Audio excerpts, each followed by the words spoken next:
waktu. Dan di sini kita bisa lihat bahwa DDR5 6000 dengan aggressive subtiming itu sudah kasih bandwidth lebih bagus dari 6400 yang default gitu ya. Jadi 6000 dengan subtiming agresif ini yang gua pakai untuk semua tes. Dan berikut ini sistem pembanding power management di CPU AMD yang biasa CPU notebook. Tujuannya mencegah suhu permukaan device itu jadi terlalu panas. Itu notebook atau handheld jadi tetap bisa kita pegang gitu ya, nggak sebetulnya panas. Dan kalau nggak salah aspek step ini sempat dites sama media luar Gamers Nexus. Dan fiturnya harusnya cuma nyala di notebook, tapi ternyata nyala di desktop part. Ini agak salah sebetulnya.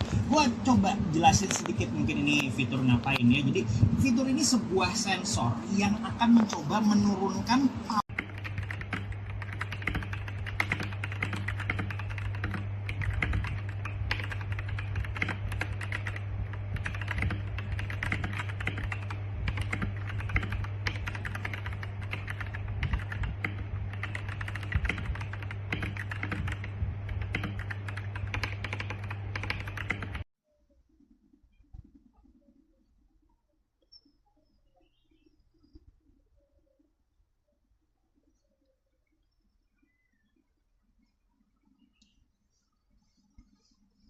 Tell you this, guys.